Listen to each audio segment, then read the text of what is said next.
Hello, hello. Hey Sam, how's it going? Hey Usman, thanks for having me on, man. Looking forward to the chat. Thank you so much for coming on. I've been looking forward to this chat for a long while. We've been trying to schedule this back and forth for weeks, I guess. So I'm super pumped that we're finally doing this. Yeah, looking forward to it. Should be a good one. Amazing. Well, so the first thing that I have to ask you, since I see the costume there, is what exactly is the stuff around the SEO man? Can you break that exact character for us? I'm pretty sure all of the folks listening to this who see you on LinkedIn have already seen those posts and those memes that you throw up. Yeah, sure thing. So this is actually the first time I've ever worn the SEO man costume. So if you're watching, you'll see it. If you're listening, I'm basically wearing a Superman costume, but in the character of SEO man, a superhero. But to answer your question, I suppose the reason I post, let's say, unusual, a bit weird, a bit strange, trying to be funny, videos, memes, GIFs on usually LinkedIn, then also on my podcast, Breaking B2B, and on YouTube is really to stand out because there's not that much. A lot of, I mean, this is my perspective, like excluding yourself, Usman, and a few others in the SEO space, a lot of what comes out from SEOs in terms of content, especially on platforms like LinkedIn, is quite general. So yes, for sure, people have great ideas, have great educational resources, post great text posts, sliders, videos, and all that kind of stuff. But I wanted to do something a bit different. So I thought, how can I stand out from what's already there? And like over the course of the last couple of years, we've done all kinds of different characters, from SEO man to SEO fellas to, I think we did the SEO preacher. We've done so many different crazy things.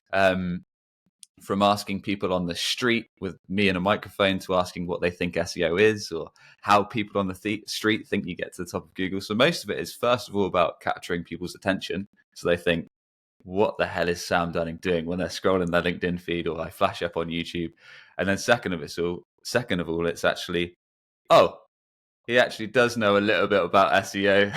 So then I'll first try and get the attention, then I'll try and hit them with a bit of education, try and make it a little bit funny and entertaining, and then throw some tips in here and there. So most of it was trying to do something that was a little bit different, but at the same time can provide some education, some value, some tips, some ideas and stories. Totally, totally.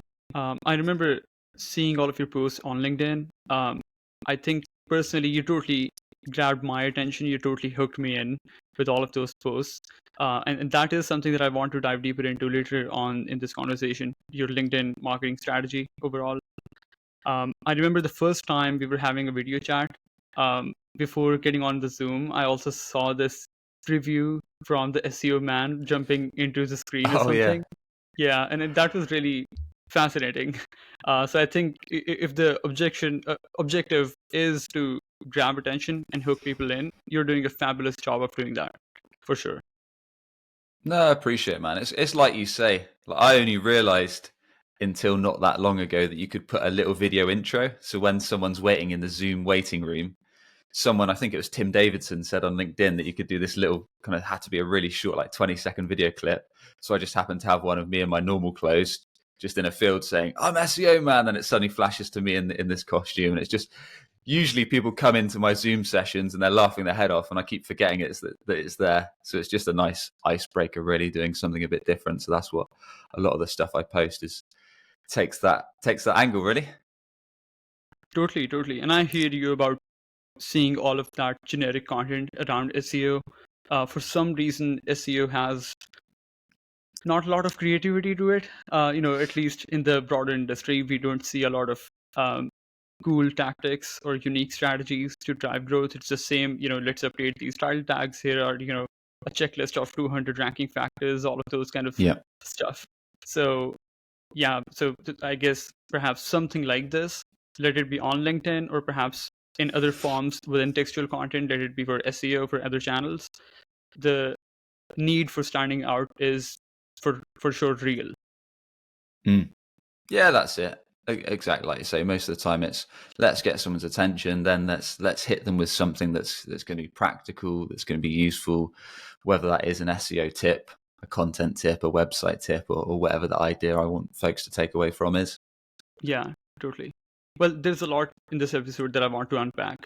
So I I've been following you for a while, and there are multiple things that I've just picked from the kind of stuff that you talk about. There are different narratives that I associate with your personal brand, and I would love to unpack all of those in this chat. So, starting with the first thing, I noticed that you once quickly ranked your agency's own website. And I think it was for a very competitive term. If I'm not wrong, it was something like B2B SaaS SEO agency or something like that, right? A keyword close to that. And I've seen you sharing that story on LinkedIn. Can you talk about your thought process, the methodology that you used, and the kind of results that you drove out of it?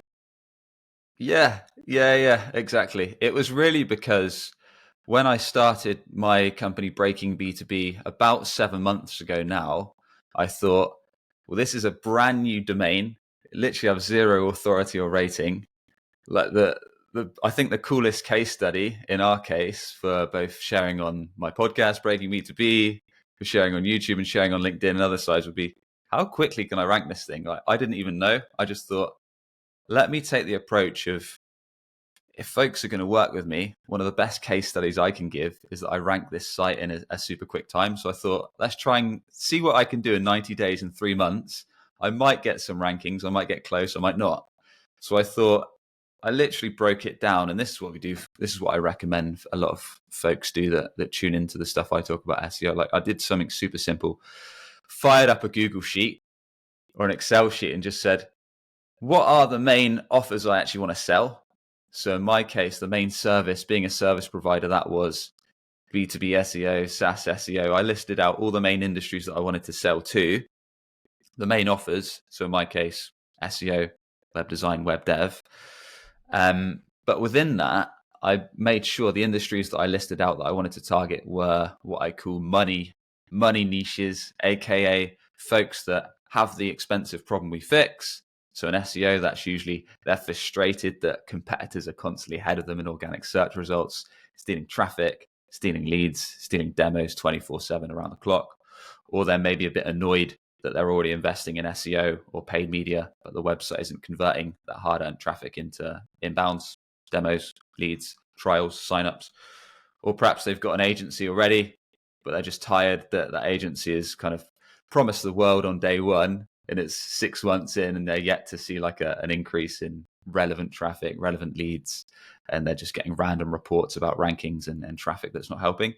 So that's like the problems we fix and what I wanted to attack. So yeah, get back to the Google sheet, made a list of the main offers we wanted to sell, the main niches and industries we want to serve that could actually have the problem we fix, have money to invest in the offer, crucially, and believe it's something they want to benefit from. And then also made a list of kind of competitors that we go against. And lastly, the fourth column within that list was the main problems that we fix or issues that folks might face that might lead them to wanting our offer. And doing that is a useful exercise for any company in general, because not only does it help you identify kind of the main offers you want to be selling, it helps you makes you go through things like, what is the problem that ideal clients, that dream clients we're going after actually face, and what are our main competitors in the market, because it's really useful for keyword research. So in my case, the long tail variants of those keywords are things like B2B SEO agency, SaaS SEO agency, SEO for finance companies, B2B web design agency. So these long tail keywords that have commercial intent behind them. So if someone's searching for that stuff, they're not doing it for fun. They're doing it because they actually want to find and source a provider. So one of the main ones I targeted was B2B SEO agency. I thought that's probably the primary one I want to do. So in my case, I just started shipping all this content. So I basically got some writers, give them some briefs on the pages. What I did was, my strategy is quite straightforward, really. I literally Googled the term, in this case, B2B SEO agency, SaaS SEO agency, looked it up on Google, looked at the top 3 organic pages, and usually I just did the classic skyscraper technique, which a load of folks say doesn't work anymore, but it definitely does, because it's how we ranked our site. And just look for gaps in the pages, really. So in that case, I took a bit of a weird approach, because back then, and it's still the case now, for terms like B2B SEO agency, SaaS SEO agency, typically those bring up listicles like the top 10 agencies for this or something similar, but I wanted to do it for a landing page. So I thought, how can I make a kind of best in class landing page? So I looked at what's ranking now. And for example, in the hero section, we've naturally got the H1 around B2B SEO agency. We don't do a lot around tech SEO. And I think you're quite of a similar mindset to me, Usman, that a lot of technical SEO is kind of a waste of time until you get to websites with hundreds or thousands of pages. So in our case, we just wanted the main keyword, in this case, B2B SEO agency, within the URL, within the H1, within the meta title and description. I like to do kind of catchy meta titles that stand out in the SERPs and the search engine ranking pages, like might be B2B SEO agency, then in brackets, like crush your demo goals for 2024 or crush your revenue goals with organic search or something like that, that encourages a click through. And then, yeah, breaking down that landing page, it was kind of the hero area. I made a YouTube video walkthrough, which shares our approach to B2B SEO. Then going down, we kind of share the process. And we break down the content by most of it. A lot of where I see SEO go wrong is folks kind of want to treat it as a tick box or checkbox exercise. They want to do the technical stuff, they want to do the content, but then they completely forget things like customer research. And a lot of what I do, because I'm on the cold, hard brunt of dealing with sales calls myself, a lot of the stuff I write about, be it on pages on the website or be it on content on LinkedIn, it comes directly from sales calls and prospects questions. So, for example, one of the main things we did on that page was we had a FAQ section at the bottom. But most pages in our sector are like really simple stuff like, what is SEO? How long does it take to get results? And just kind of real broad, simple questions. But I thought this FAQ section, like, let's do stuff that I get actually asked on sales calls, like, why are you guys so expensive? I've seen agencies kind of preach this technique. Does it still work? How relevant is SEO this year? How long realistically, like everyone says SEO takes 6 to 12 months, like you're saying 90 days. Why is that? So just all these things that most companies are too scared to show. Like it helps with sales enablement. So it means I can actually link someone this page and it's going to be a useful resource. It builds more trust because we're being super transparent, but also it's going to hit ranking factors like EEAT because it's showing Google that this is written by someone with some expertise and authority in the sector. Just that kind of stuff, really. And then we just publish pages at scale, really. So we publish kind of every page possible as quickly as we could around all our main offers, all our main industries.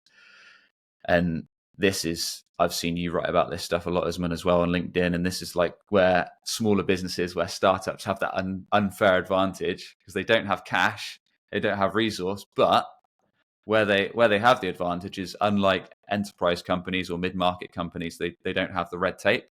So it's not going to take weeks and months or even 6 months plus for them to come up with keywords and topics, come up with pages. Then a few weeks later, they might get to writing the content. A few weeks later, they've got to design it. Then they've got to hand it to devs. Then they've got to review it again. And months go by without publishing pages. At a startup, you can go from keyword planning to topic planning to publish content within a week if you pull your finger out and get it done. So if you can start publishing content, you can rank it, see how it ranks a couple of months later, then constantly improve it. So that's the mindset we took. And then to build links to that page, I basically just reached out to a bunch of folks. What I usually encourage is I find out folks that are in serving the same ideal client profile as you, but not direct competitors. So in my case, didn't want to go after SEO agencies, of course, but I found folks that were in LinkedIn ads agencies, that were in like demand gen agencies, SaaS companies that serve the same ICP as me. So my ICP is like marketing leaders, demand gen leaders, growth leaders, SaaS companies. And a lot of these I was already connected to on LinkedIn. So I could just say, look, in my case, Justin Rowe runs a company called Impactable B2B LinkedIn ads agency. Like, hey, Justin, I've got a bit of a weird idea to create content for you. Are you against having a conversation on this? And he was like, yeah, sure. So I just offered to create a guest article on his website that was actually useful around kind of website bounce rates, and then in return grabbed a backlink. Another strategy we do is guest on podcasts like this. Really easy way to share expertise, build a following, get some PR, and then at the end, when they publish that on the article page, you can ask for a link back to your site. So it's just sweat equity tactics rather than kind of big budget stuff, just stuff that won't break the bank, but just involves time, a bit of scrappiness, a bit of resource.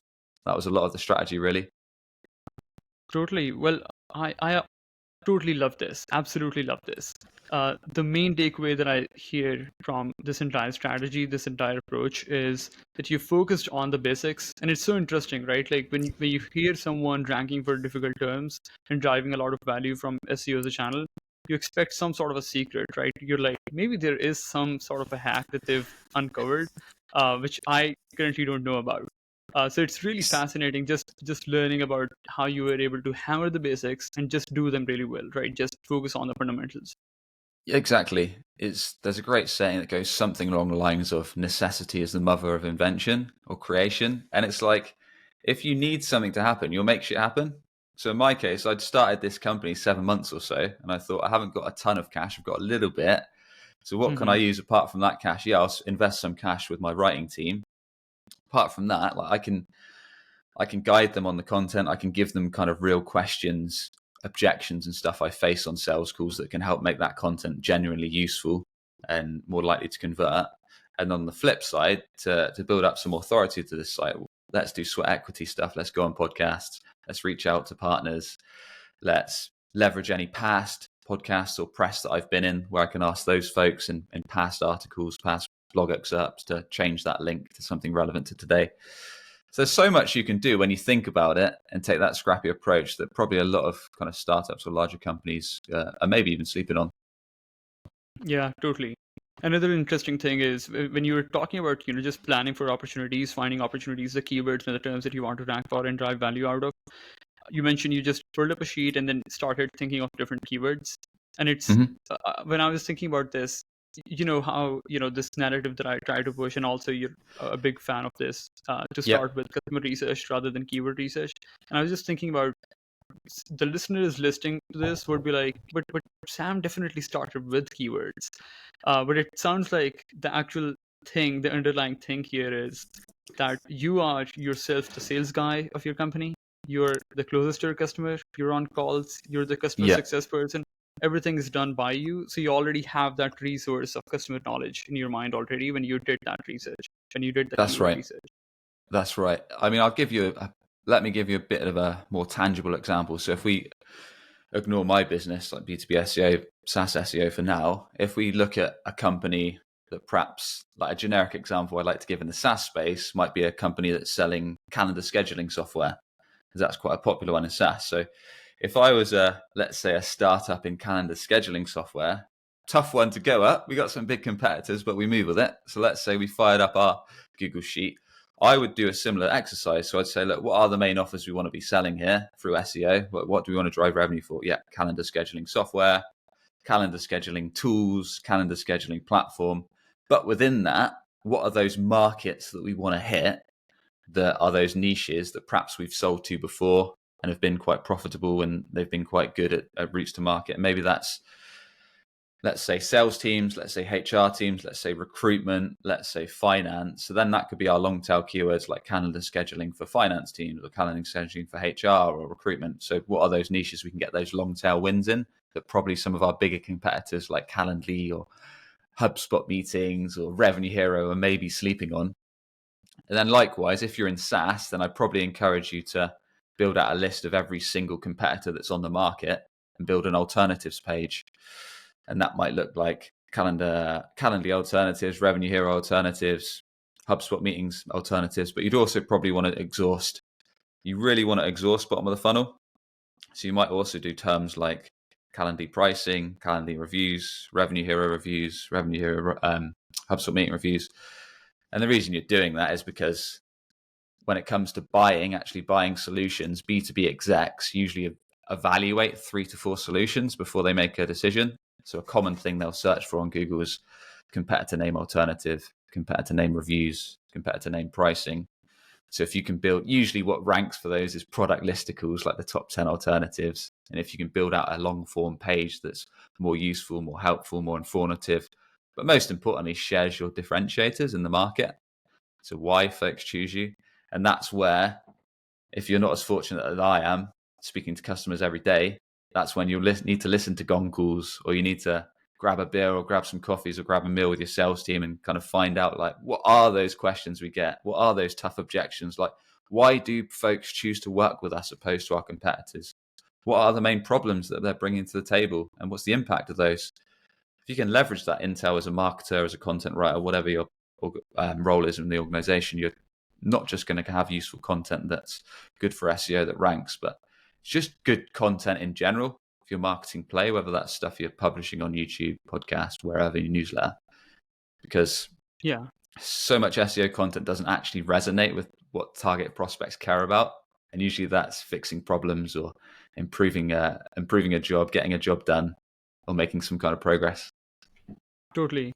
And I think SEOs get into this vicious cycle where they decide what they want to create based on what they can find on the top 10 results. So even if you do SERP analysis, even if you try to find some sort of pattern in terms of keyword placements and those kind of things, you should still go back to what exactly the customer wants. I love the fact that you mentioned shaping the FAQ section based on actual objections and the kind of questions, concerns you've been hearing on sales calls, and not letting the you know pages on the SERPs dictate what exactly you put there. So you avoided adding questions like what is SEO, right? Those kind of basic questions which a person landing on that page wouldn't really care about. So yeah, I totally love this. And I think this is exactly a good example of the whole concept of creating search friendly content, not only search only content, right? Just not just narrowing down your vision to keywords and just making Google happy. Yeah, that's it. I mean, like you say, you've got to do the basics. So you've got to have a page that follows good SEO best practices, i.e., focus keyword within the URL, within the H1, within the meta title and description, and weaved out throughout the website copy. But apart from that, technical SEO, like I say, until you get to sites with tons and tons of pages, it's not all that important unless your website looks like a potato on mobile view, loads super slow, has an awful For sure. navigation, has no sitemap, and has a terrible experience. Then yes, fix that. And yes, naturally, you need a design that's ideally been crafted with a bit of customer research or a bit of prospect research. But if you're a startup, then that might not be as relevant.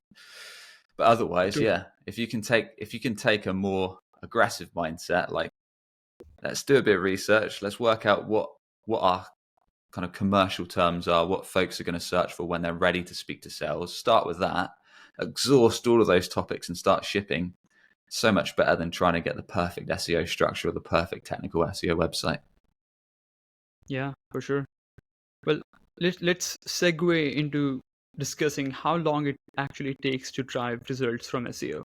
So there's this narrative within the community that SEO takes 6 to 12 months to drive meaningful results, and I've seen you challenging that narrative very openly. And in fact, I remember seeing a video where you mentioned the kind of results that you've driven within 90 days. Perhaps it was this exact example that we were speaking about. Can you unpack that? How exactly you came to that conclusion that SEO should not take 6 to 12 months? Yeah, well, it's mainly for experiments. So, like, I love running experiments, whether it's SEO, whether it's crazy videos on LinkedIn with me in an SEO hero outfit, whether it is me cold calling VPs of marketing or CMOs, pitching SEO. Basically, anything that someone said doesn't work or is dead or takes ages, then I'll challenge it. So yeah, SEO is one. With that brand new breaking B2B.com site, we ranked that for some kind of terms a while back in 90 days following that process I just shared with you. But we've done similar. So for example, for one of our SaaS leadership software platforms, we got those folks ranking within, I think, 30 days for some alternative keywords. So basically they gave us, in their example, they took similar approach. So they said, look, these are the competitors that often come up in sales calls. So what we did is we made a list of those. We looked them up on review platforms like G2 and to see what kind of folks said, like, were the good, the bad, and the ugly about them.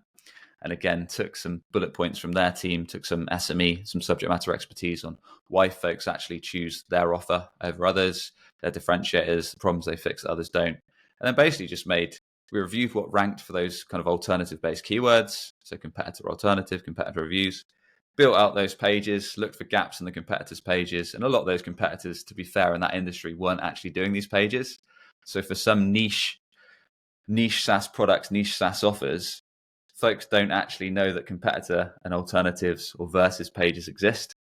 So like there is some more unusual, more niche SaaS and software where you can get ahead of the game because folks just don't know that people are Googling this stuff.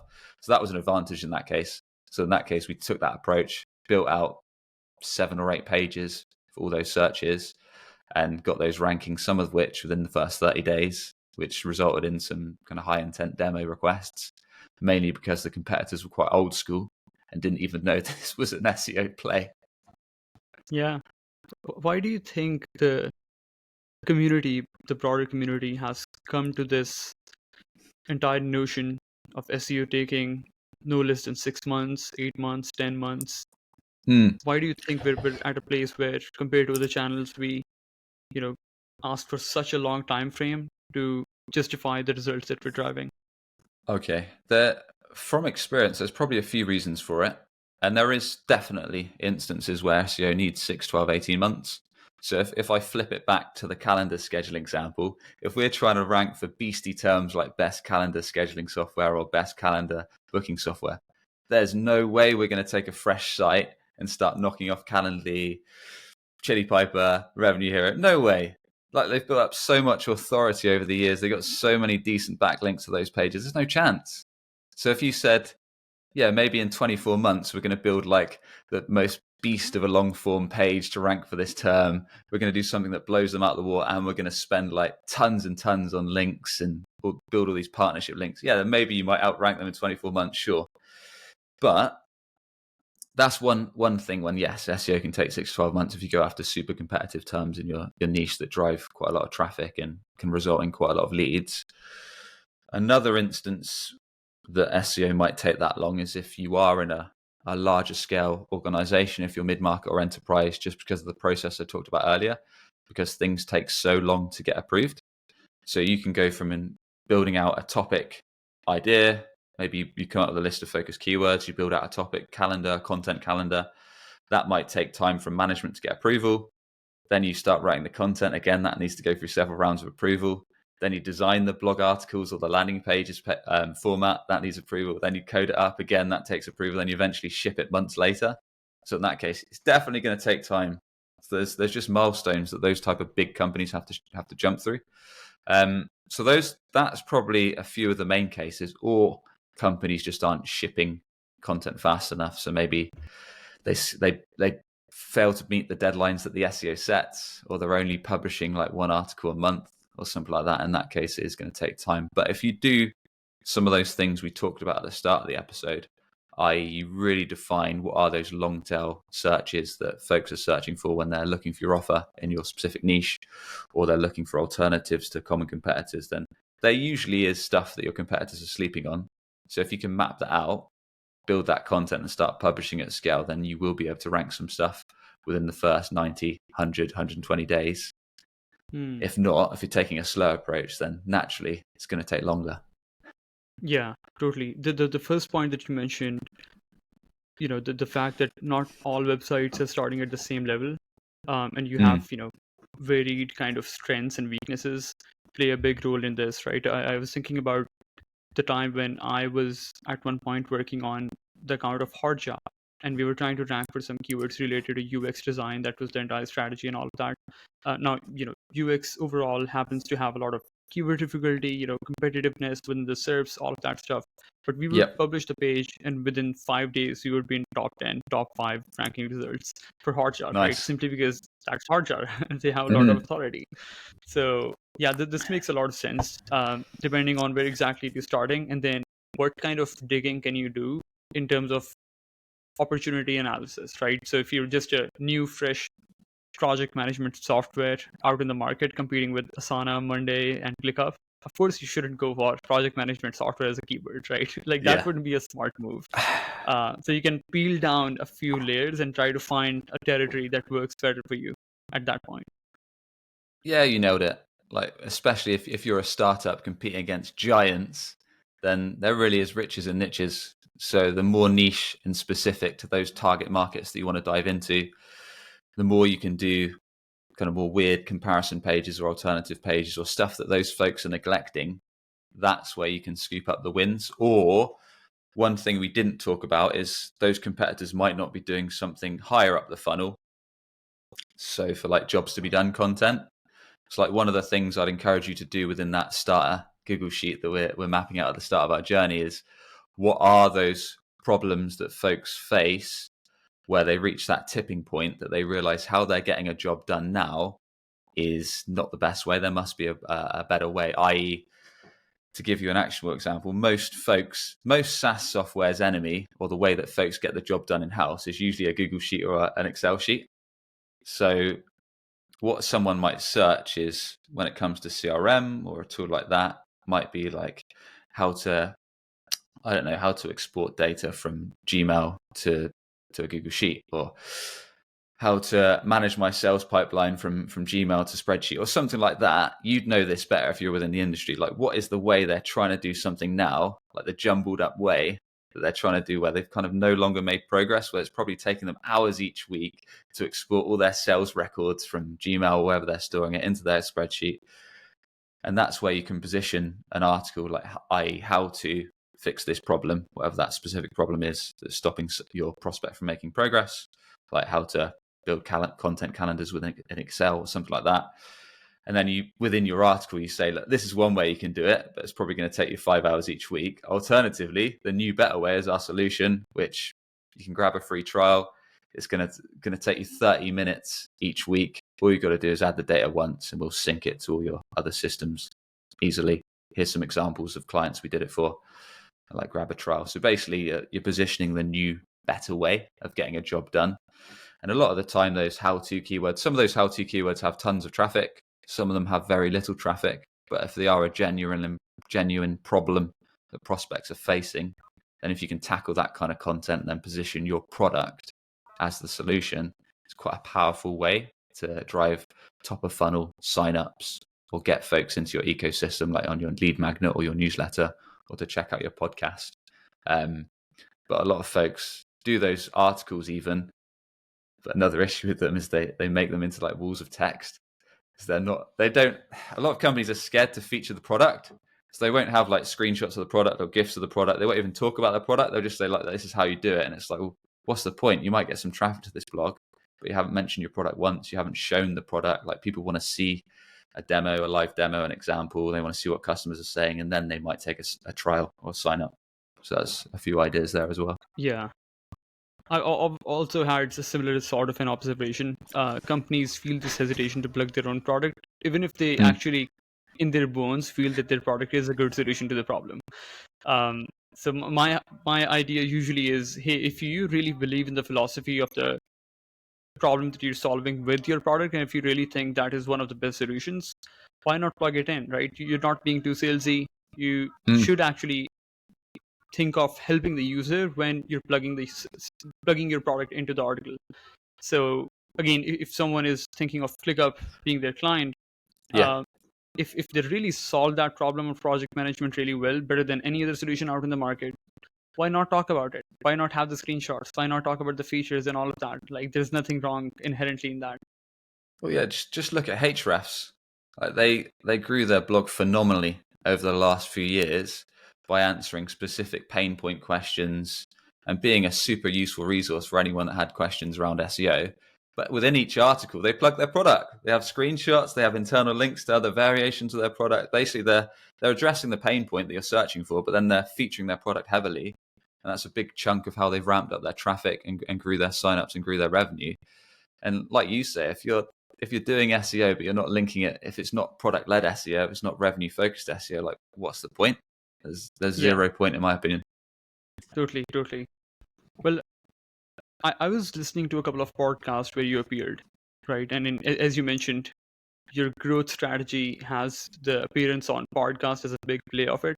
So I've heard this narrative that you have pushed on various instances that SEO may or may not make sense for a company.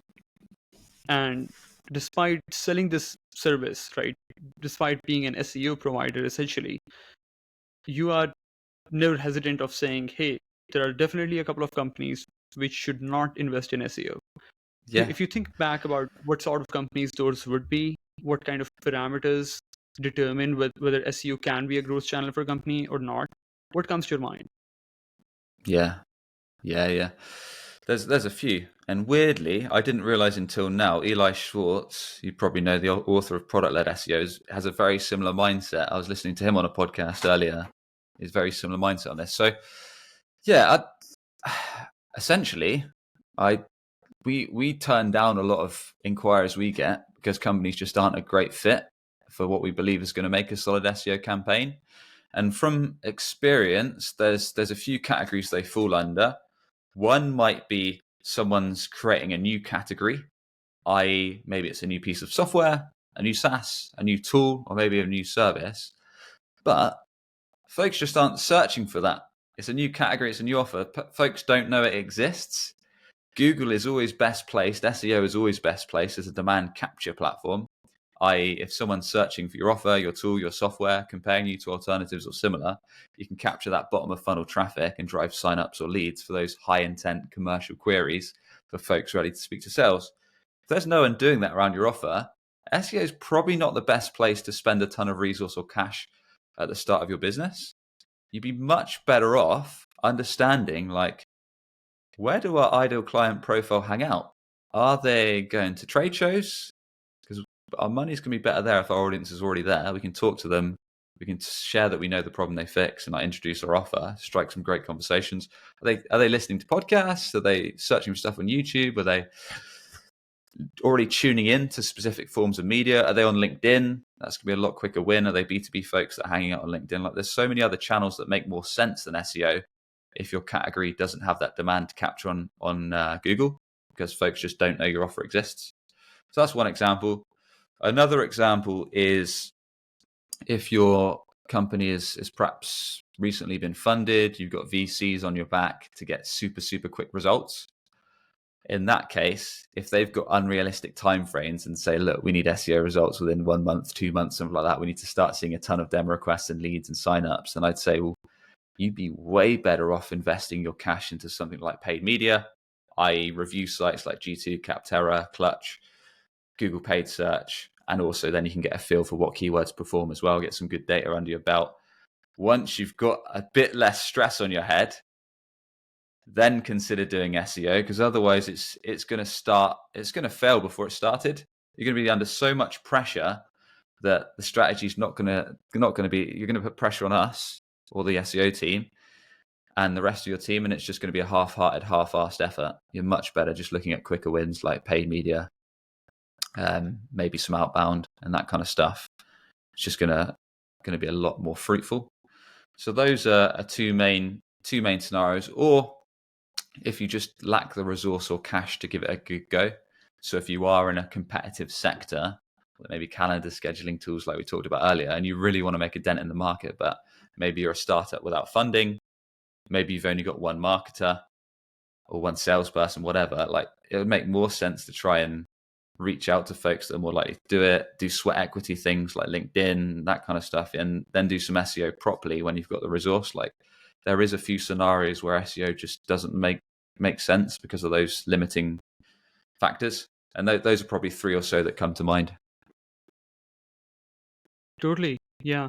And I think perhaps this is one area where SEOs don't have a wider vision, and they always try to, narrow it down to how SEO can help a business grow, not really thinking about where exactly are the customers of that business hanging out, right? Because there are definitely companies who have most of their customers spending time on LinkedIn than on search engines. So there's definitely that sort of the market. Yep. Although in general, right, we still see search demand um, for a lot of companies in B2B, right? Generally, there is potential, but still there is that, small little pie, which is never going to find value in SEO, the channel. Um, I was thinking about what you mentioned around entering a new market, a new category, right? Where there is no existing search demand that you can capture. And I'm just wondering, what do you, and this is something that I also don't have yet figured out. I just keep thinking about this. So for example, Spark Toro, right? It's a new sort of a category, at least when Rand Fishkin jumped into that market. An Yep. audience intelligence platform didn't even have a lot of volume as a keyword at that point. And of course, Rand being the SEO guru, he still didn't do any SEO. And that makes sense, right? Like they still grew their business pretty well, and they're doing phenomenal, just being in the spots where their audience can see them. At the Yep. same time, I was just thinking about what you mentioned earlier, right? Going middle of the funnel, thinking of how I can tap into the alternative solutions that my audience currently would be using. So again, if you think Yep. about Spartoro, it would be something like, how can they find, maybe podcasts or of different sorts, or maybe newsletters of different sort, and people would be searching for that stuff already, right? Somehow in Google. Do you think that kind of middle of the funnel strategy still makes sense for companies that are entering into new categories, new markets? I do, definitely. Like what you touched on there, I mean, that was, from my understanding, a big part of Rand's strategy. So he leveraged media. I mean, obviously he had a massive following on social anyway, so he could have almost, it helped obviously a ton that he had an awesome product, but he could have released something and he would have got, I would imagine, a decent amount of signups anyway, because it's him and he's got so much credibility. He's built up so much trust over the years, let alone couple that with an awesome product. And I know he's brought on some great marketers. I forgot the lady's name, but she's also kind of posting some really cool stuff about zero-click content on Yeah, LinkedIn. So they've got a great Amanda. team. They've got a great offer. Amanda, that's right. So that helps. And then, like you say, a big part of their strategy was kind of guesting on podcasts, but not just any podcast and media, but ones that your audience already tune into. And that's like a B2B marketing hack already. It's like, if you can find channels that your ideal client profile are already in investing time into, and spending time, like, get your founder or get some of your execs on there to share their resource, their wisdom. It's like it's a cheat code to building trust, getting website traffic and getting inbounds, and getting followers on LinkedIn or whatever your end goal is. Like, that is super effective. There is an argument, and I think one of Rand's other plays was, I think he calls it barnacle SEO or something like that. He tries to get on existing, so he'll look up stuff that's already ranking around his niche. So when people are searching for like custom research stuff or audience research intelligence, whatever that is around their offer, around their tool, he'll try and get on those listicles that are already ranking rather than trying to do his own stuff, which is not a bad idea either. That can work well. And then I suppose the other play that you could do is, if you were a new category and you really, really wanted to do SEO, you could do that more jobs to be done, problem-based query search. So people might not know your offer exactly exists. They might not be searching for that type of software, that type of surface, that type of tool, but they might be searching for the problems you fix, i.e. how to do this within Google Sheets, or how to fix this issue, or better ways to do this problem I'm facing. Like, that might be that might be a way to build awareness around the new, better way within that article and then position your offer. But I think low-hanging fruit is definitely guesting on media or creating media where your audience already hang out. And a lot of that comes back to customer research, customer interviews, interviewing target prospects, and knowing where they spend their time, which again is often skipped in SEO and marketing in general. Right. So you would make a case that perhaps the search potential for those kind of products still exists in some form, right? In some form, but I would, if it was me, and if I had limited cash and I was a new category, I would definitely leverage media where my audience is already there, or I'd leverage events that they're already going to, all that kind of stuff. Like, nail that down. If I really wanted to do SEO, I'd do some of the stuff I said then, but I'd much rather bing stuff that's going to drive revenue. Like, why would I? Like, I'm an SEO, but Right. I'm sensible. I'm a businessman. I'm not going to do stuff that's wasting my team's time, cash, or Yeah. money. There's many instances where SEO is a great fit if you're in a known category and folks are searching for your offer, but there's some instances where it's not the best fit. Yeah, totally. And then perhaps another lens to look at this through would be how effective our channel is, and not necessarily thinking in black and white binary terms, right? So if people think about um, would SEO work for my business, it's not a question of black and white, yes or no. Perhaps the actual question is, how effective would SEO be compared to other channels that you have available to you? There are definitely companies that I have found having potential in the broader scope, broader picture in SEO, but perhaps at that point specifically, it should not be a big priority for them. So maybe, think of some company that's trying to create an AI solution to project management. They're still up against ClickUp, Monday, Asana, those whales in their category. They can Yeah. still find value through SEO, but they haven't even found their first 100 customers, or a solid product market fit. Of course, Exactly. that shouldn't be a focus right now, right? Yeah. You nailed it. You nailed it. I mean, it's just good business sense, right? If you're in a new category, you want to start proving product, start getting customers on the board, start getting some recurring revenue. Like, why try and do kind of long form pages to compete against these monsters? Yeah, by all means, if you've got some resource or some cash to invest in SEO, sure, do the strategies we talked about earlier, find some niches and start hitting those and publishing.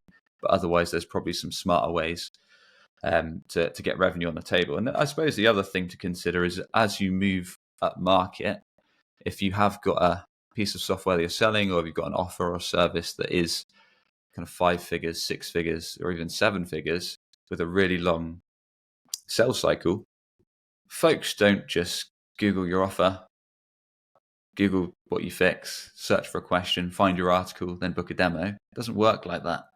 Those kind of B2B Yeah. cycles are so messed up, man. Like, someone might, I don't know, search for some kind of software or variation of your solution, see your article, then they might check out your podcast. They then might go to their Slack group with the rest of their marketing team, ping it in there and say, look, check out this offer. This might help us get this job done better.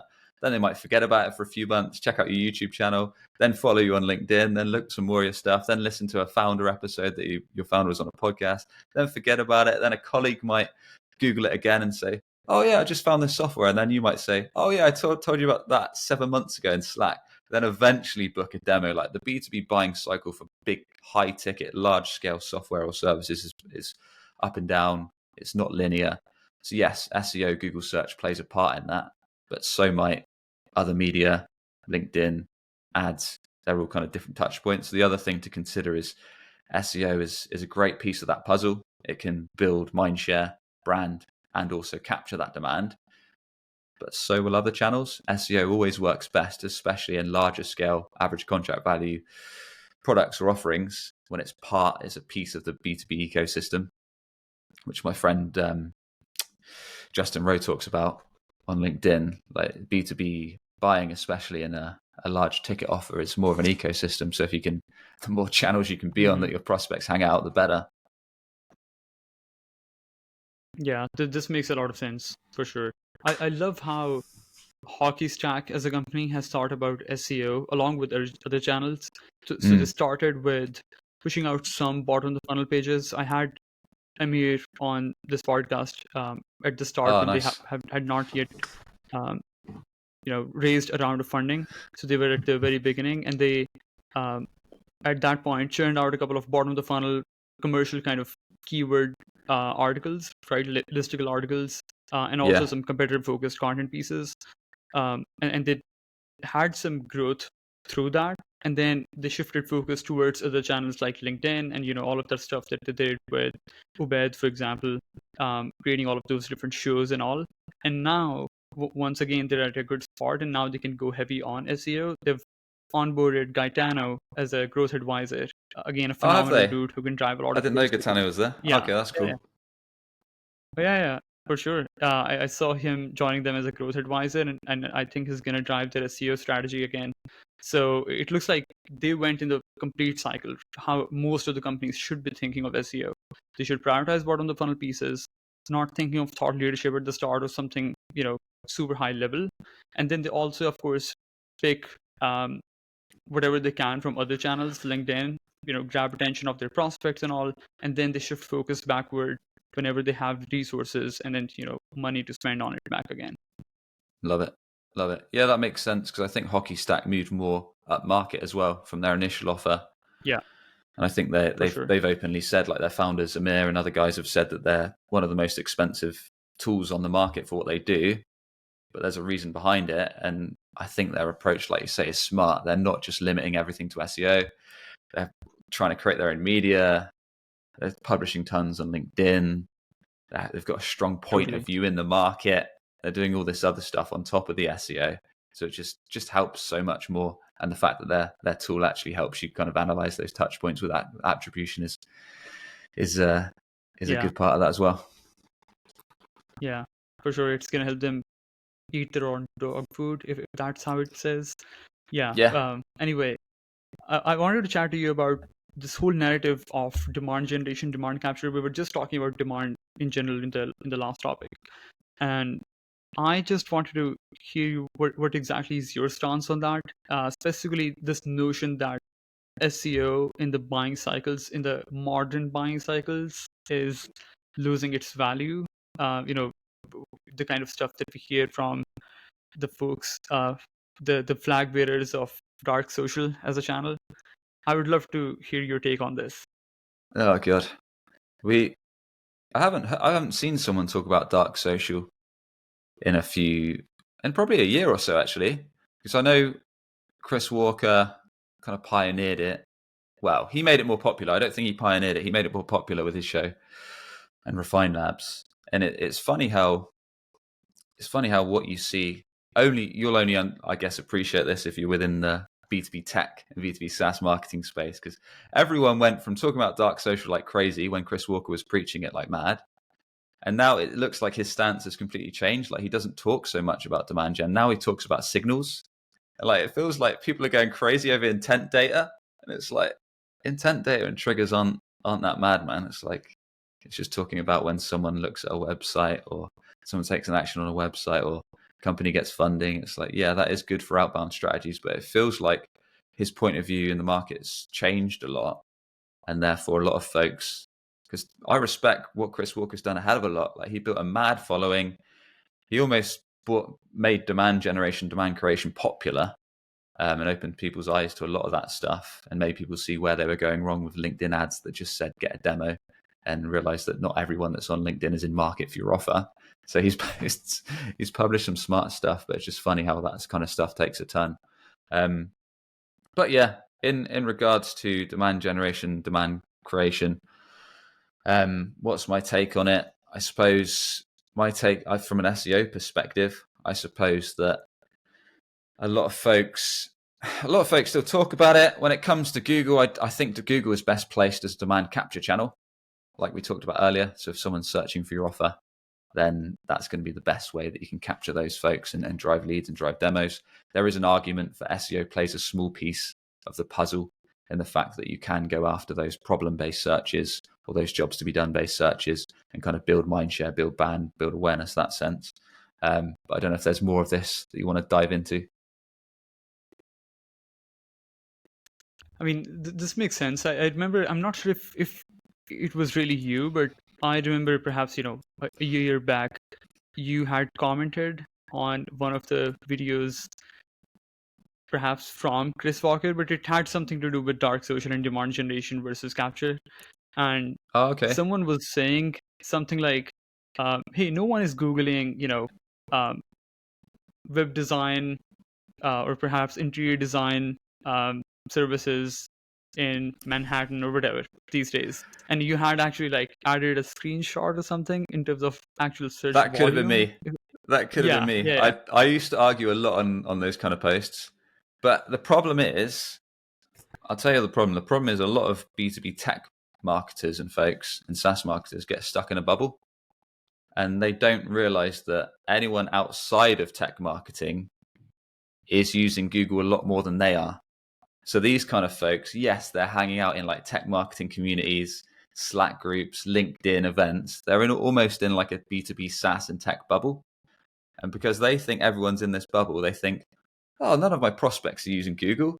And what about all these industries outside of software and SaaS? Industrial industries, hands-on industries, construction, whatever it might be. A shit ton of those people are using Google, my friend.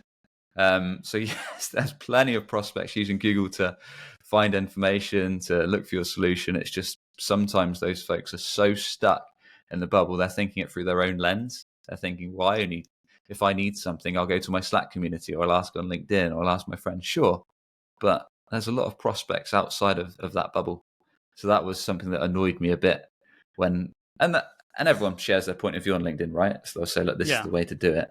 But the truth is there's a lot of different ways to skin a cat. And the chances are your prospects are probably having a lot of different behaviors to what you do. Yeah, for sure. And again, there are so many different industries, so many different buying behaviors across different sectors. All of that stuff plays into this. It's very weird. We as marketers often forget how the rest of the world works. So even if we have, a strong proclivity towards a particular brand, because of course we're marketers and we're into that space.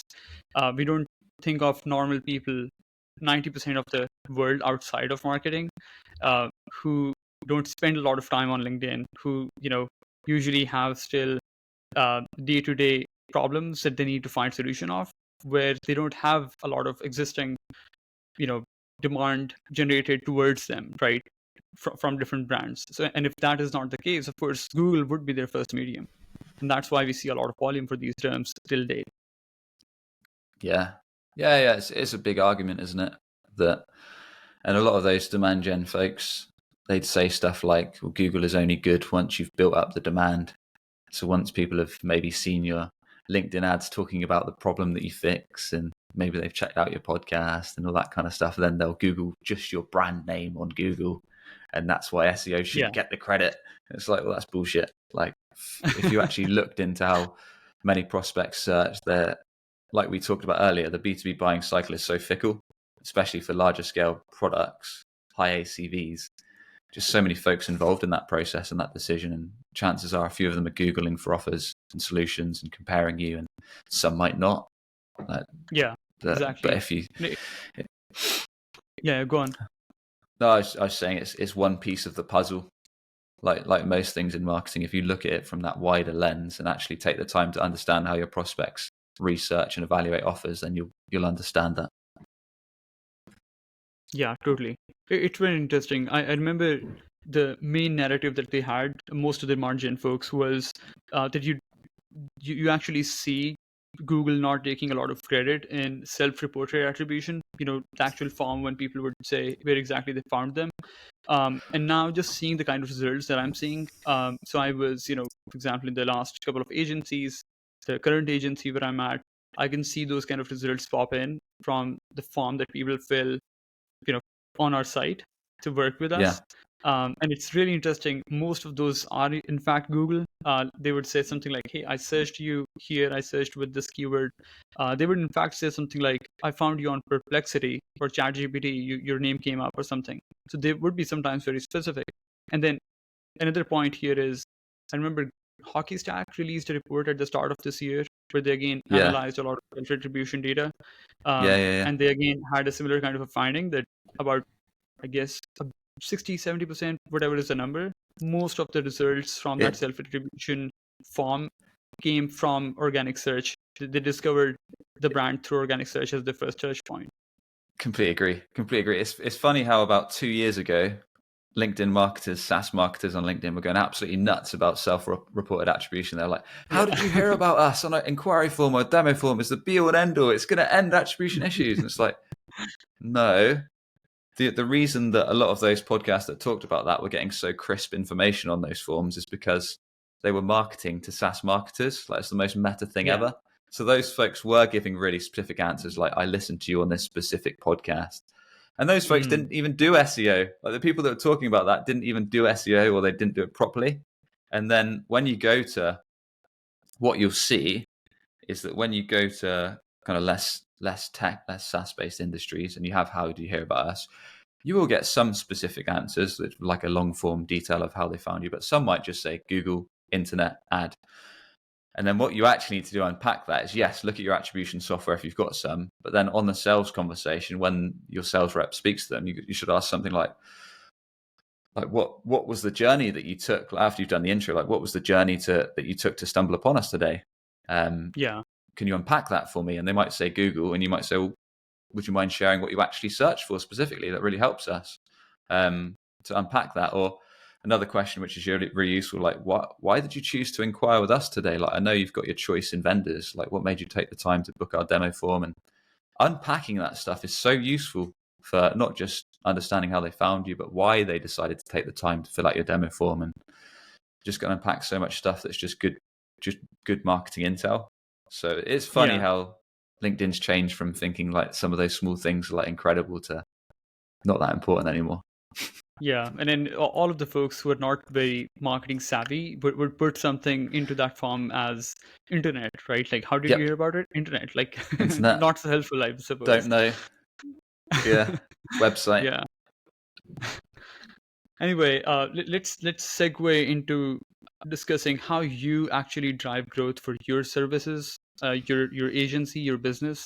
I've been very fascinated, as you can tell from the start, from the first question, about how you position your brand, how you put out content, the kind of um, infotainment kind of content that you throw out, and I suppose that is working really well for you. I'm curious, with all of the stuff that you're doing on LinkedIn, you've invested with on your own website into some SEO stuff. You've driven leads from organic search. What has worked best? You're also appearing on podcasts like this one, right? Yeah, yeah. What kind of strategies have you found to be working well for your own business, which you then think about and may find having impact or potential impact for even your clients in the future? Yeah, yeah, sure. Sure, sure. So I'm a big fan of experiments. I like testing new channels to go in with a hypothesis. And in my example, I now encourage other marketers to do similar. I think my target clients hang out on there. My ICP in this case is like marketing directors, CMOs, heads of demand gen, etc. I think they're using this channel. I think I can cut through the noise and get some traction and get some attention. And on the back of that, if they trust me enough, if they believe I can fix their problem and they see enough proof, then they'll probably book a call with us. So I go in with a hypothesis. I usually think I'll test this for a certain period of time, be it 90 days, 6 months, whatever. And I'm going to invest this much time or this much cash or this much resource against it. And I go in with the mindset of thinking, this is an experiment. It might crash and burn. Great. I've learned from it. I won't do it again. It might succeed. Cool. I'll put my time and more cash into it. That's usually my mindset. So with that said, like some SEO, like we've talked about that strategy, that's kind of one way we drive book calls. LinkedIn, again, probably the next best proponent for us to driving book sales calls. And what do I publish on LinkedIn? All sorts, really. Anything from funny memes from me in this SEO man costume to me in a graveyard, like with my face photoshopped in and people saying SEO is dead, and then me digging up the grave saying this is me grabbing leads for my clients. So anything that can make me stand out. So usually it's like get the attention with a funny meme and then actually break down. So sometimes I'll post screenshots of like clients' results for kind of commercial keywords and say, look, this is exactly how we did it. So you can take this away and do it yourself, like with a 6-step strategy. Sometimes I'll do long form posts like that. And other times it'll just be 1-minute short videos of me asking people on the street what they think SEO means, or how to get traffic to a website, or what makes a great website, or what makes a terrible website. So it'll be a mix of funny stuff, weird stuff, and then really actionable, helpful stuff. Basically my strategy. And then also I'll try and connect with a few marketing leaders each week, because LinkedIn gives you a limit of folks you can connect to. And then likewise, I'll try and strike conversations with those folks and just ask them what they're doing right now on SEO stuff. Just casual conversation around kind of what their go-to-market is and that kind of stuff. Yeah. That's kind of the foundational strategies. Then I suppose another pillar of my content is the podcast. So Breaking B2B is the podcast. And that's been going on 4 or so years. I think we've just broke 403 episodes, I believe. And that has evolved over time. So it started from me not having a clue to what I was doing, just interviewing people that I thought were cool and that I wanted to learn from, to then eventually shifting it to a B2B marketing focus. And these days we do 1 episode every Monday, and I'll interview either a marketing leader, like a CMO, VP of marketing, director of marketing at a SaaS or a tech company, and we'll just talk about a specific topic. So we'll talk about a topic they're passionate about, that they've driven growth for. It might be a specific channel. It might be a weird marketing play that they've done. It might be how they've got to a certain revenue number, and we'll just break it down so the audience can take something away from that episode and learn it. Or I'll do a dedicated episode on an SEO strategy, an SEO case study, or break down some of the experiments that I'm running. So that's another one. And then that usually goes out on, if it's a guest episode, we do a live stream first. If it's a solo episode, I just record it, and then it goes out on YouTube, the podcast audio channels, and then we chop those up into like short videos, much like I'm sure you do as well. So that's quite a good pillar piece, and they also go on the website. So that's 3. Also run a newsletter, which is most weekdays, which is quite simple to run. It sounds like a lot of work, but it's usually just chopping up my best LinkedIn posts or talking about podcast releases or talking about experiments we're running, and I ship those out to my newsletter following on Breaking B2B. And then aside from that, like some of the experiments that I've run, one was the SEO kind of 90-day one that I talked about earlier. A lot of the experiments are just weird content plays, like me asking the public B2B marketing questions, me in a Superman outfit, me doing a reenactment of Goodfellas as SEO fellas, me making weird memes and seeing how that performs. Another experiment that I've not talked that much about was cold calling. So like so many folks, usually what you'll find on LinkedIn is it's a bit of an echo chamber. So usually someone says something's dead if it's something the opposite of what they're selling. So cold email folks, cold lead gen folks might say SEO's dead because they're trying to sell an outbound service. And likewise, paid media folks will say outbound's dead. You should invest in paid media. And I'm just like, this is all bullshit. Like people respond to outbound, people respond to demand gen, people respond to inbound. I thought I'm spending so much time like messing around on LinkedIn every morning. Like whilst I'm doing that, I could just fire up a targeted list of, let's say 100 VPs of marketing at software companies. I could cold call them, lead with the problem we fix, and see if they're open to discussing it further. Turns out a lot of these folks don't actually get that many cold calls. And most cold calls they do get are terrible, talking about how great they are instead of leading with a problem. And so I started setting meetings from that and getting some business from that. So I do that like once or twice a week. Doesn't take much time. Gets a couple of meetings. So there's a lot of weird experiments that I run. And like I said, I give them a set timeline. If they drive some business and drive some revenue, I'll keep them going. If not, I'll axe them. Like some that I've axed where I tried an outbound company to do some cold email for me. Wasn't very good. Tried it for 3 months. Didn't work out. So I axed it. Invested a bit of cash, like invested a few grand, didn't work out, stopped it. Trialed my own cold email campaign, which was still running, which was super simple, like DIY. I paid a consultant like $600 to get me set up. So I knew the framework to follow, knew how to build because I'm a cold email noob. I just said, I can give you the messaging. I can give you painfully short. Basically, my practice was do a painfully short email to like VPs or CMOs at tech companies and say, look, most marketers tell me pipeline is down. I've got a bit of an unusual idea to ramp up organic traffic and leads. Are you against me sending a Loom video of my ideas? Gets a really bad response rate, but the ones that do respond are high intent. And like I send them like a custom Loom video with some specific ideas, and that generates meetings. So we've got like a few decent clients off the back of that as well. So that's another weird idea that, again, I had no idea if it was going to perform.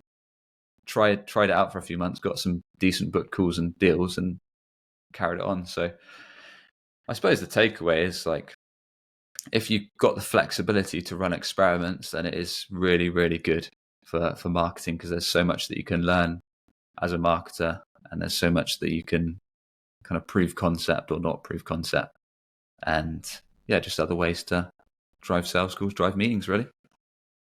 Yeah, it's very interesting. It looks like even the channels that didn't really work out for you, you're not actually blaming the channel. You're just blaming that particular program that you ran, right? So, for example, you hired a company, didn't work out for them. You would say that program itself didn't work out, but not necessarily the channel. Not saying that the channel necessarily is ineffective, right? That's it. And like everyone's got their own strategy, haven't they, within a channel?